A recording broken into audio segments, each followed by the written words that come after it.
प्यारे बच्चों, एक बार फिर से स्वागत है रमदान ट्यूटोरियल में। माध्यमिक 2022 के कैंडिडेट के लिए आज के इस वीडियो में मैं कुछ एक्सपर्ट टिप्स देने वाला हूं। मैं खुद वेस्ट बंगाल बोर्ड का टीचर रह चुका हूं और लगभग 10 साल से ज़्यादा मैंने एक्सपीरियंस रखा है इस बोर्ड में। तो क्या है इस बोर्ड में, इस लास्ट मिनट में मेरे सजेशंस अगर आप जानना चाहते हैं तो इस वीडियो को पूरा देख सकते हैं। मैं आपको कुछ अपने टिप्स देने वाला हूँ जो आपको इस एग्जामिनेशन में हेल्प कर सकते हैं। तो जानने के लिए ये पूरा वीडियो आप देख सकते हैं।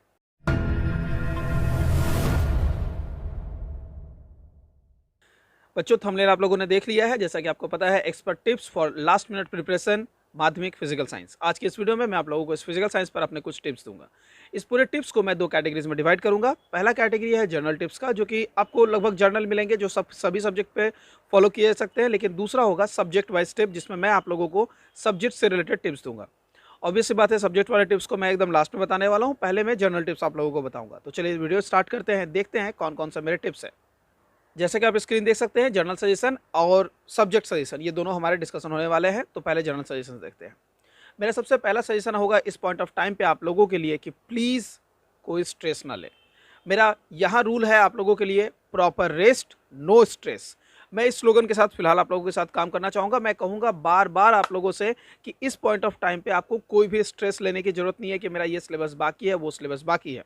अब कुछ दिन एग्जाम को बाकी है। आपने जितनी तैयारी कर रखी हुई है, बस याद रखिए उसे अच्छे से रिवाइज करना है और प्रॉपर रेस्ट लेनी है। इस पॉइंट ऑफ टाइम पे किसी भी तरह का यूजलेस स्ट्रेस आपको एग्जाम को ख़राब कर सकता है। तो मैं सजेस्ट करूंगा कि प्लीज़ अच्छे से रेस्ट लें। जितना टाइम आपको मिलता है पढ़ने के लिए उस पर पढ़ाई करें, और उसके बाद जो टाइम आपके रेस्ट के लिए अलॉटेड होगा उसे रेस्ट में जरूर इस्तेमाल करें। अगर आप लोगों को लगता है कि मैं आप लोगों को एक टाइम शेड्यूल बताऊं तो बिल्कुल मुझे कमेंट करके बता सकते हैं। मैं आप लोगों के लिए टाइम शेड्यूल पर अलग से वीडियो लेके आऊँगा। आगे बढ़ते हैं। दूसरा, यहाँ पर इस सब्जेक्ट वाइज सजेशन में वैसे तो ये कह सकते हैं कि ये सब्जेक्ट के पॉइंट पर डिपेंड करता है, लेकिन बहुत इंपॉर्टेंट होगा ये जानना कि नो योर सिलेबस। यहाँ पर किसी भी सब्जेक्ट में आपको अपना सिलेबस जानना जरूरी है, इसलिए मैंने इसे जर्नल में रखा है। लेकिन ये एक्चुअली सब्जेक्ट वाइज सजेशन भी होने वाला है, क्योंकि मैं इसे यहाँ पर डिस्कस करता हूँ। तो आप लोगों के फिजिकल साइंस का सिलेबस क्या है वो आपको जानना जरूरी पड़ेगा। देखिए, कॉमन एरिया आप लोगों के सामने है। हमारे पास एक एरिया है जिसे हम लोग कहते हैं कॉमन एरिया, जिसमें हमारे फिजिकल साइंस के 3 चैप्टर्स है। Concern about our environment, behaviour of gases और केमिकल कैलकुलेशन। ये आप लोगों के फिजिकल साइंस की बुक में पहले 3 चैप्टर्स है। इसके बाद फिजिक्स में लाइट और करंट इलेक्ट्रिसिटी है, और उसके बाद केमिस्ट्री में पीरियोडिक टेबल है, आयनिक एंड कोवेलेंट बॉन्डिंग है, इलेक्ट्रिसिटी एंड केमिकल रिएक्शन है। अब आप लोगों के मन में एक सवाल आ रहा होगा, सर इनमें से किस ब्रांच पे ज़्यादा गौर करना चाहिए। मैं इसे आप लोगों को अपने सब्जेक्ट वाइज सजेशन पे जब डिस्कस करता हुआ मिलूंगा तब आप लोगों को इलैबोरेटली समझा दूंगा सब्जेक्ट वाइज सजेशन के दौरान कि आपको किस ब्रांच में कितने मार्क्स के लिए कितना तैयारी करना चाहिए। मैं आज के इस सजेशन सीरीज में, मतलब जो आपको सजेस्ट कर रहा हूँ, जो मेरा एक्सपर्ट टिप्स दे रहा हूँ, इसमें नेक्स्ट पॉइंट की तरफ लेके चलना चाहूँगा, नो योर ब्लूप्रिंट। तो जैसा कि आप लोगों ने देखा, नो योर सिलेबस, अपना सिलेबस जानिए। इसके बाद आप लोगों को जानना जरूरी होता है अपना ब्लूप्रिंट। तो ब्लूप्रिंट क्या आप लोगों का देखते हैं।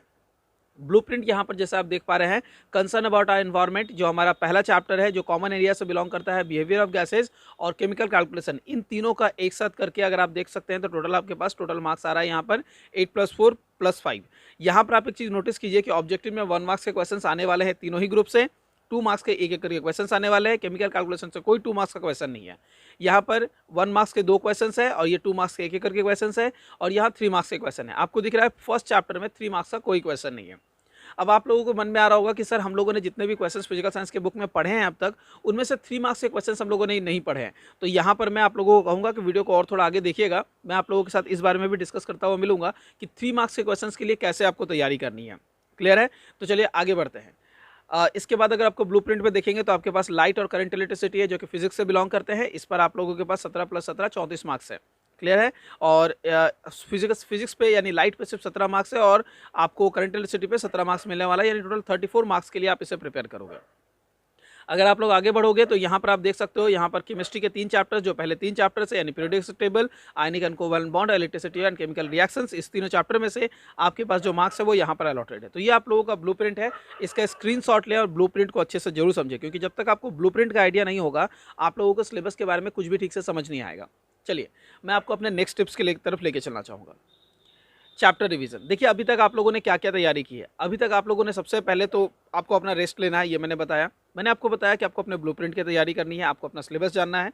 इसके बाद आता है चैप्टर का रिवीजन। अगर आप ये सारी चीज़ों को जान चुके हैं, इस पॉइंट ऑफ टाइम तक आपको ये सारी चीज़ें पता है, तो आपको अब जो स्टेप लेना है वो है अपने चैप्टर का रिवीजन। देखिए, बहुत सारे बच्चे ऐसे हैं जिनको मैं जानता हूँ, जिन्होंने इस पॉइंट ऑफ टाइम तक अपना सिलेबस प्रिपरेशन कंप्लीट कर लिया है, लेकिन वो सारी चीज़ें प्रैक्टिस करिए अपने बुक को छोड़कर। तो ये चीज़ें गलती आप ना करें। मैंने बहुत सारे बच्चों को देखा है ये गलती करते हुए कि अपने टेक्स्ट बुक का रिवीजन नहीं करते हैं। चैप्टर रिवीजन जरूर करें। इस पॉइंट ऑफ टाइम पे चैप्टर रिवीजन करते टाइम आप लोगों को बहुत सारे पॉइंट्स ऐसे मिलेंगे जिनको शायद आप लोग कुछ वक्त से ना पढ़ने की वजह से भूल चुके हो, तो उन पॉइंट्स पर नजर रखिएगा। इसलिए चैप्टर रिवीजन कीजिए। चलिए मैं अब आपको बताता हूँ मेरा नेक्स्ट टिप्स क्या है आप लोगों के लिए। नेक्स्ट टिप्स है बुक एंड एक्सरसाइज। देखिए बुक एंड एक्सरसाइज को ज़्यादा वैल्यू दी नहीं जाती है क्योंकि बुक एंड एक्सरसाइज को प्रैक्टिस करना जरूरी नहीं समझा जाता है, लेकिन मैं रेकमेंड करूंगा कि अभी आप लोग अपने रिवीजन सीरीज को स्टार्ट कर चुके हैं, अपनी अपनी पढ़ाई में रिवीजन कर रहे हैं, तो ये बुक एंड जो आपको पढ़ना है, बुक एंड का जो एक्सरसाइज है अच्छे से तैयार कर लेनी है। देख लेना है कि बुक एंड के क्वेश्चंस में कुछ बाकी तो नहीं पड़ा हुआ है, क्योंकि अगर वो बाकी है तो उनको जरूर तैयार करना है। चलिए आप लोगों ने बुक एंड देख लिया, तो अब क्या करेंगे, अब चलिए सीधे टेस्ट पेपर पे और टेस्ट पेपर इसका सॉल्यूशन कीजिए। अब तक आप लोगों को मैंने टेस्ट पेपर के बारे में, अलग अलग टेस्ट पेपर के बारे में बताया है और उनके सॉल्यूशंस के बारे में बताया है। रिकमेंड करूंगा दोबारा एक बार कि जिस टेस्ट पेपर को आप ले रहे हैं उस पूरे एक टेस्ट पेपर को कंप्लीट कीजिए।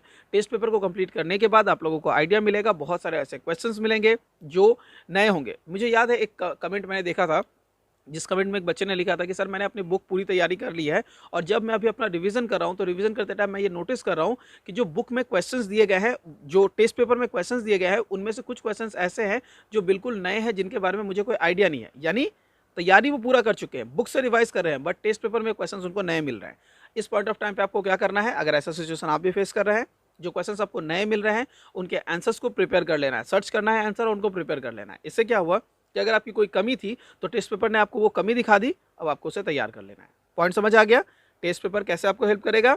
टेस्ट पेपर को सॉल्व करते वक्त अगर आपको कोई नया क्वेश्चन मिलता है उससे बुक से सर्च करके रेडी कर लेना है। तो अब तक आप लोग अपने प्रिपरेशन की क्रोनोलॉजी को देख रहे थे। चलिए मैं अब आपको अपने नेक्स्ट टिप्स के बारे में बताना चाहता हूं, जो जनरली सबको मैं बताता हूं। यह है सजेशन का सॉल्यूशन। अभी आप लोगों को यूट्यूब पे और डिफरेंट अलग अलग जगहों पर अलग अलग टीचर्स के सजेशंस मिलेंगे, मार्केट में भी बहुत सारे सजेशन बुक्स मिलेंगे। इन सारे सजेशंस को सॉल्व करना अब आप स्टार्ट करेंगे, यानी उसमें जो क्वेश्चंस दिए गए हैं उन क्वेश्चंस का आंसर आपको याद है या नहीं, इसे आप जरूर प्रैक्टिस करेंगे इस पॉइंट ऑफ टाइम पे टेस्ट पेपर को कंप्लीट करने के बाद। लास्ट अब मैं आप लोगों को लेकर चलना चाहूंगा सब्जेक्ट वाइज सजेशन की तरफ। सब्जेक्ट वाइज सजेशन में मेरे पे कौन कौन से पॉइंट है, चलिए अब उनको देखते हैं, उनको जानते हैं। तो सब्जेक्ट वाइज यानी कि मैं सिर्फ फिजिकल साइंस की बात करने वाला हूँ, स्पेसिफिक फिजिकल साइंस की। यहाँ पर मैं सबसे पहले आपको फोकस करना चाहूंगा कि आप लोग अपना फोकस रखिए 1 और 2 मार्क्स पर।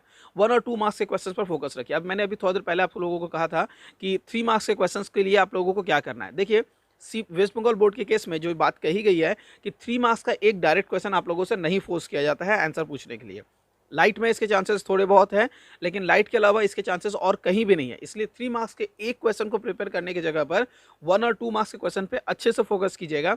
जनरली जो 3 मार्क्स के क्वेश्चंस आते हैं वो 1 और 2 मार्क्स के क्वेश्चंस का क्लब होता है और उनको देख एक साथ मिलाकर आपको क्वेश्चन पूछा जाता है। याद रखिए जब आपसे 1 मार्क्स का क्वेश्चन जिस चैप्टर से पूछा जाएगा, 2 मार्क्स भी उसी से पूछा जाएगा। इसीलिए आपको 1 और 2 मार्क्स को अच्छे से तैयार करना है। तो सब्जेक्ट वाइज सजेशन में तो पहला आप लोगों को यह ध्यान रखना है कि फिजिकल साइंस के सब्जेक्ट सजेशन में मैं आप लोगों को कहूंगा कि फोकस रखिएगा 1 मार्क्स और 2 मार्क्स पे। 1 मार्क्स और 2 मार्क्स पे जितनी अच्छी आप तैयारी करेंगे मार्क्स उतने ज़्यादा बूस्ट होंगे, क्योंकि क्वेश्चन पेपर अगर आप लोग देखना चाहते हैं, प्रीवियस ईयर के क्वेश्चन को अगर पाना चाहते हैं, तो यहाँ पर मैं ये बताता हुआ चलूँ कि अगर आप लोगों को माध्यमिक का प्रीवियस ईयर का पेपर देखना है तो माध्यमिक question paper by Ramdan tutorial Google कीजिए और गूगल करते ही आपको हमारा वेबसाइट दिख जाएगा जहाँ पर सारे पेपर्स हैं। आप वहाँ से सारे पेपर्स को एक साथ डाउनलोड भी कर सकते हैं, उनको भी सॉल्व कर सकते हैं अगर सॉल्व करना चाहें तो फोकस करना है 1 और 2 मार्क पे। ये मैं फिजिकल साइंस की बात कर रहा हूँ। अब मैं आपको लेके चलना चाहूँगा कि ब्रांच वाइज किस ब्रांच पे आपको सबसे ज़्यादा फोकस करना है। देखिए केमिस्ट्री में यहाँ पर मैंने आपको ये बात थोड़े पहले भी बताई थी जब मैंने ब्लूप्रिंट और सिलेबस के बारे में डिस्कस किया था।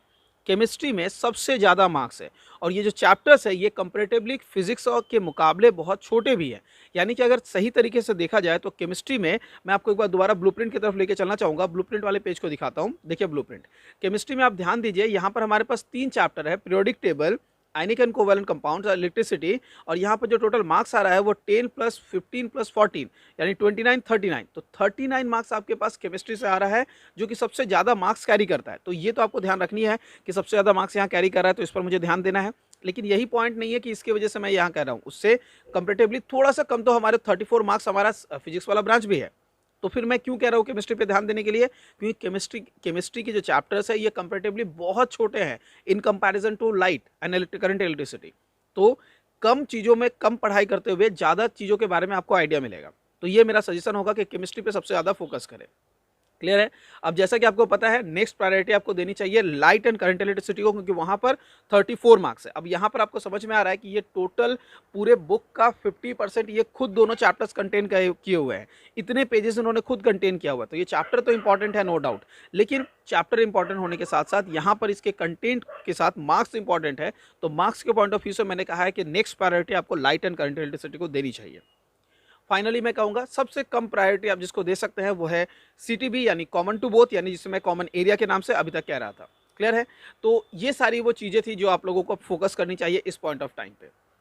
मैं चलिए अपना कंक्लूजन ड्रॉ करता हूँ। आज के इस वीडियो में मैंने आप लोगों को हेल्प करने की कोशिश की है कि मेरे लास्ट मिनट के लिए आपके टिप्स क्या हैं। इन बचे हुए टाइम में जो भी आप रिवीजन कर रहे हैं, तो रिवीजन करते टाइम आपको क्या फोकस रखना है, इन बातों पर फोकस रखना है, इन सारी चीज़ों को ध्यान रखना है, इन सारी चीज़ों को देखते हुए चलना है, तब आपको पता चलेगा कि आप अपना रिवीजन प्रॉपर तरीके से कर पा रहे हैं। उम्मीद करता हूँ मार्क्स भी आप अच्छे जरूर स्कोर करने वाले हैं, अगर आप लोगों ने अब तक अपनी तैयारी अच्छे से कर रखी हुई है तो।